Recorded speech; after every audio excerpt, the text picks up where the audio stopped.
Hello everyone, आप सब कैसे हैं? मैं उम्मीद करता हूं कि बहुत अच्छे होंगे और अपनी पढ़ाई को बहुत अच्छे से कर रहे होंगे।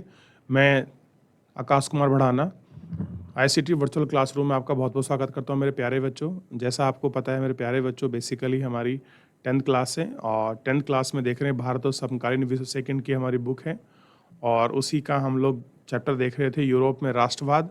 पहले जो इसके अंतर्गत जो आपका सब चैप्टर था हम लोग उसको देख चुके थे, किस तरह से आपकी फ्रांसीसी आपकी क्रांति होती है और नेपोलियन कैसे अपनी आपका नेपोलियन संहिता को बनाता है और कैसे वो और देशों पर आक्रमण करके कैसे वो आपका फ्रांस में मिलाना चाहता है, उसको हमने देखा। फिर कल हम लोग आपका यूरोप का और जो एकीकरण है उसके विषय में हम लोग पढ़ रहे थे और उसको देख रहे थे। अब कुछ क्या है, हम लोग शेष इसी चैप्टर में आगे बढ़ेंगे। अगर किसी कोई क्वेरी कोई क्वेश्चन हो तो आप मुझसे पूछ सकते हैं मेरे प्यारे बच्चों।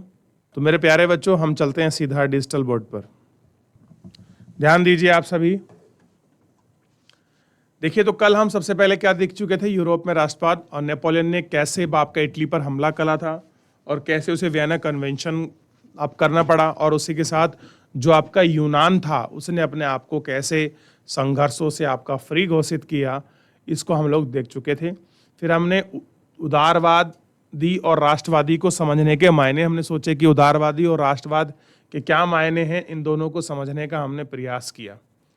ठीक, और इसी के साथ ही हमने देखा कि 1815 के बाद एक नया रूढ़िवादी जो वर्ग है वो हमारे सामने आया और नया उस रूढ़िवादी वर्ग को भी हमने देखने की और जानने की कोशिश की थी। क्लियर है? और उसको हमने देखा। कह रहे हैं कि 1815 में नेपोलियन की हार के बाद, ध्यान दें कि 1815 में आपका नेपोलियन की हार के बाद क्या होता है मेरे प्यारे बच्चों, कि यूरोपीय सरकारें रूढ़िवादी भावना से आपका प्रेरित हो गई। कैसी हो गई?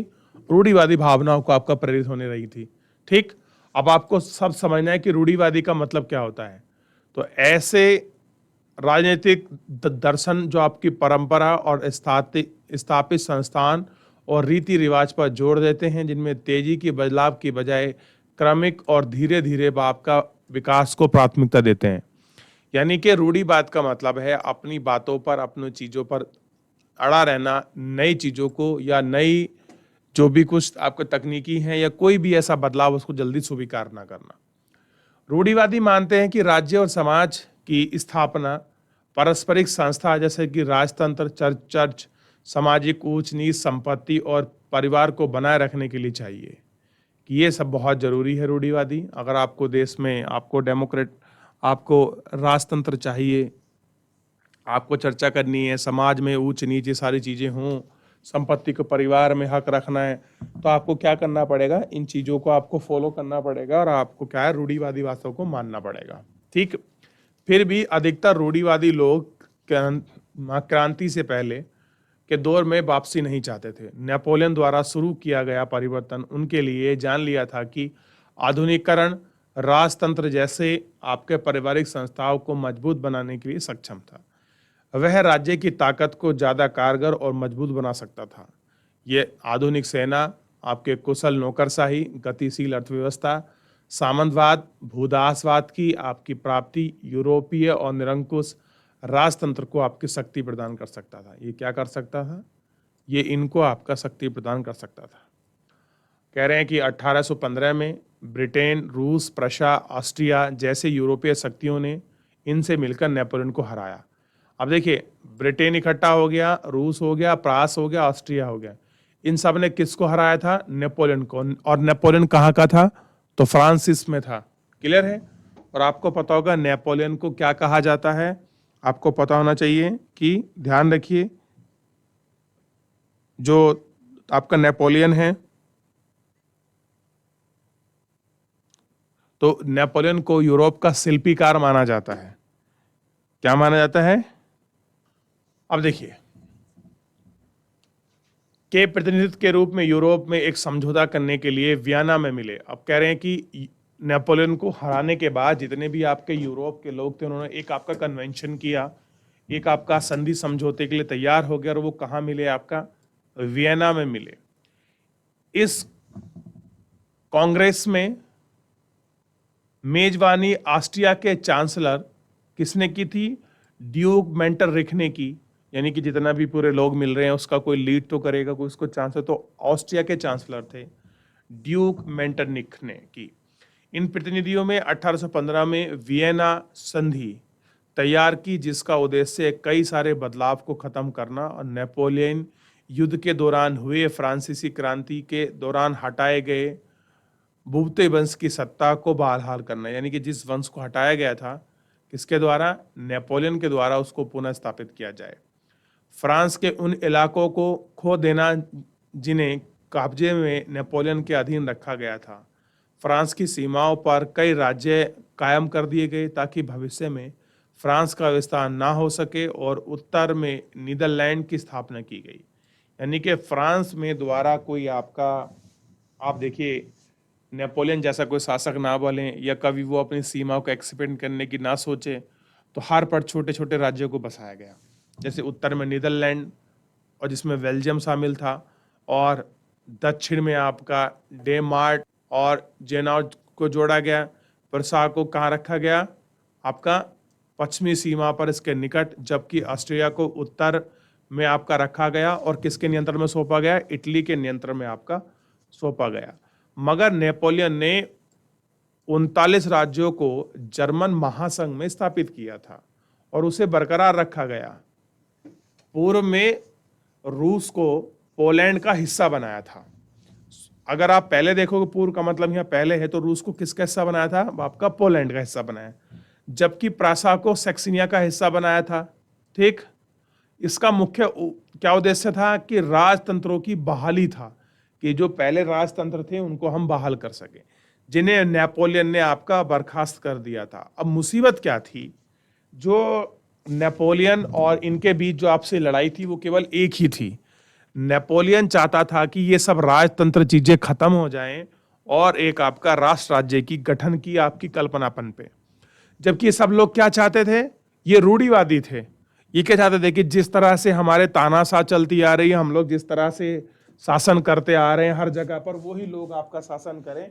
नेपोलियन संहिता, यानी कि नेपोलियन द्वारा जो आपके बनाए गए कानून है, जिस तरह संविधान, वो लागू ना हो। और यूरोप में एक रूढ़िवादी व्यवस्था को कायम रखने का लक्ष्य, यानी कि हम कैसे चलेंगे? अपनी पुरानी परंपरा, अपनी पुराने लक्ष्य पर चलेंगे, और इसी को कहा गया आपका रूढ़िवादी परंपरा। क्लियर हुआ? ठीक है। कह रहे 1815 में स्थापित रूढ़िवादी शासन व्यवस्था निरंकुश थी। वे आलोचना और असहमति बर्दाश्त नहीं करते थे। उन्होंने गतिविधियों को दबाना चाहा, निरंकुश सरकारों की वैधता पर सवाल उठाई। ज्यादातर सरकारें सेंसरशिप के नियम बनाने, जिनका उद्देश्य अखबार, किताब, नाटक और गीतों के व्यक्त और उनकी बातों पर नियंत्रण लगाना था, जिसने फ्रांसीसी क्रांति से जुड़े स्वतंत्रता और स्वतंत्र पर विचार डालने से झलके। लेकिन फिर भी फ्रांसीसी क्रांति की स्मृति उदारवादियों को लगातार प्रेरित करती रही। नई रूढ़िवादी व्यवस्थाओं के आलोचक उदारवादी राष्ट्रवादी पर द्वारा उठाया गया एक प्रमुख मुद्दा था प्रेस की आजादी। अब देखिए था क्या, लोग किससे प्रेरित हो गए थे? फ्रांस की क्रांति से, क्योंकि वहां रूढ़िवादी सत्ता को, निरंकुश शासकों को हटाने की बात की गई थी। तो लोगों के दिमाग में कहीं ना कहीं वो घूम रहा था। जबकि जहां पर आपकी राजतंत्रात्मक व्यवस्था थी, वहां पर सेंसरशिप लागू कर दी गई थी। यानी कि जितने भी अखबार, किताब, कॉपी छपेंगे, आप वहां के किसी भी राजतंत्र या राजा के बारे में कोई भी आप उनके बारे में नकारात्मक या निगेटिव टिप्पणी जो है आप नहीं कर सकते। तो फ्रांसीसी क्रांति से जो आपका लोगों में उदारवाद की जो भावना शुरू हुई थी, वो कहीं ना कहीं उन आपका रूढ़िवादी व्यवस्थाओं का, उन रूढ़िवादी परंपराओं का वो विरोध कर रही थी। और जिसके विरोध में क्या हो गया था? एक मुख्य बिंदु था प्रेस की आजादी। ठीक, राइट टू प्रेस। ठीक, कि उसके अधिकार क्या है, और right to freedom of press, कि उसकी आजादी का प्रसार कैसे होगा। इन सभी पर आप इसमें बात करें और आप इनको देखिए। अब देखिए, एक इमेज आपको दिखाई गई है, इसको थोड़ा सा देख लीजिए। व्यंग्यकार जो आपके कार्टूनिस्ट हैं, वो कार्टून बनाते हैं और चर्चा करते हैं। देखिए, लोगों को आपस में बैठाया गया आपका चर्चा करने के लिए, लेकिन उनके मुंह पर पट्टी लगा रखी है। क्या लगा रखी है? पट्टी। तो वो क्या करेंगे ऐसे में? बात कर रहे हैं क्रांति की। क्रांतिकारी कौन है, कैसे समझते हैं? कह रहे हैं कि 1815 के बाद के वर्षों में दमन के भय से उदारवादी राष्ट्रवादियों को भूमिगत कर दिया गया। भूमिगत का मतलब छुपा दिया, अंडरग्राउंड कर दिया। बहुत सारे यूरोपीय राज्यों में क्रांतिकारियों को प्रशिक्षण देने और विचार का प्रसार करने के लिए गुप्त संगठन पर उभरा। उस समय क्रांतिकारी होने का मतलब उन राजतंत्रीय व्यवस्थाओं का विरोध करने से था जो वियना कांग्रेस में स्थापित हुई थी। अगर कह रहे हैं आप गुप्त संगठन को उभारते हैं तो सीधा मतलब क्या है? तो वियना कन्वेंशन में जो कांग्रेस में स्थापना हुई थी, तो आप क्या करेंगे? जिन आप राजतंत्रीय व्यवस्थाओं को स्टेबल किया गया था, आप उनके विरोध में हैं। ठीक, साथ ही स्वतंत्रता और मुक्ति के लिए प्रतिबद्ध होना संघर्ष क्रांतिकारी के लिए जरूरी था। ज्यादातर क्रांतिकारी राष्ट्र राज्यों की स्थापना को आजादी का संघर्ष का हिस्सा मानते थे। ऐसा ही वह व्यक्ति था जिसने क्रांतिकारी आपका जुपेसी मेस्तनी, जिसका जन्म 1807 में जेवनाओ में हुआ था, वह कार्बोनी का एक गुप्त संगठन का आपका सदस्य था। 24 साल की युवावस्था में लिगुरिया की क्रांति के लिए उसने बहिष्कार किया। उसके पश्चात 2 और भूगत संगठनों की स्थापना की। पहला मसाई यानी कि इटली, यंग इटली, और दूसरा बनाया वन में यंग यूरोप, जिससे आपका सदस्य आपके पोलैंड, फ्रांस, इटली और जर्मन के बीच आपके विचारों रखने वाले युवा है। मैसनी का विश्वास था कि ईश्वर की मर्जी के अनुसार राष्ट्र ही मनुष्यों की प्राकृतिक इकाई है। क्या कहा आपका मैथसनी ने कि राष्ट्र क्या है? ईश्वर की मर्जी के अनुसार ही है ये सारी चीजें। अतः इटली छोटे राज्यों और प्रदेशों के पाबंदियों पर नहीं रह सकता, जो छोटे और राष्ट्र के व्यापक गठन के एकीकृत गठन से वही बना है। एकीकृत ही इटली का आधार हो सकता है। उसके पास मॉडल की अनदेखी जर्मन, फ्रांस, स्विट्जरलैंड और पोलैंड में गुप्त आपका संगठन कायम रहे। मैथसनी द्वारा राजतंत्र का विरोध करके प्रजातंत्र गणराज्य के अपने सपने में मैथसनी ने रूढ़िवादी को हरा दिया। मेटरनिख ने उसे हमारी सामाजिक व्यवस्था का सबसे बुरा जो आपका दुश्मन है उसको बताया। कि मेटरनिख ने क्या कहा कि जो हमारी अपनी रूढ़िवादी चीजें हैं, जो हमारी सोच है, वो सबसे बड़ा इसके अंतर्गत है। आपकी ये सारी चीजें हैं। अब देखिए, 2 व्यक्ति को दिखाया गया है। मैथसनी है, ये देखिए ये बैठा हुआ मैथसनी, ये 24 साल का लड़का है। ध्यान दीजिए आप सभी। चलिए, अब ये इस तरह से इसी में जो चैप्टर नंबर 3 था वो आपका समाप्त हुआ। अब है इसी का अगला पार्ट है, चैप्टर नंबर 3 आया है, क्रांतिकारियों का युग। क्या है?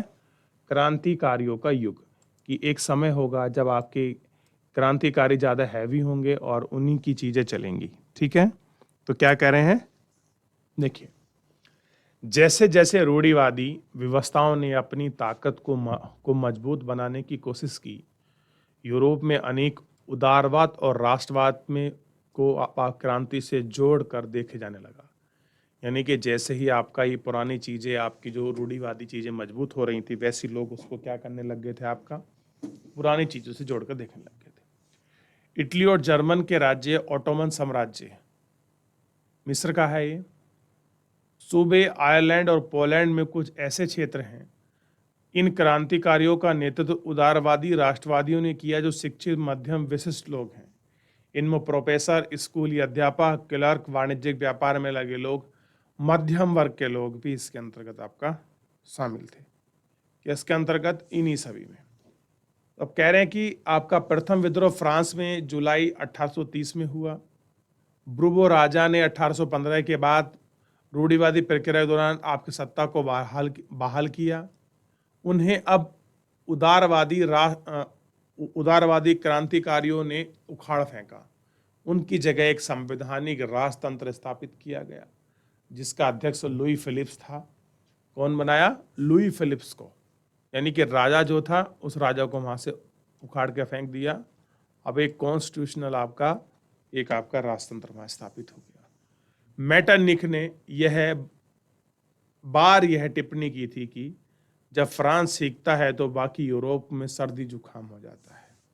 तो मेटरनिख ने क्या टिप्पणी की कि अगर फ्रांस सीख देना तो सारे यूरोप को क्या हो जाएगा, सर्दी जुकाम हो जाता है। तो जुलाई क्रांति से ब्रसेल्स में भी आपका विद्रोह भड़क गए, जिससे परिघटना स्वरूप यूनाइटेड किंगडम ऑफ नीदरलैंड्स से अलग हो गया।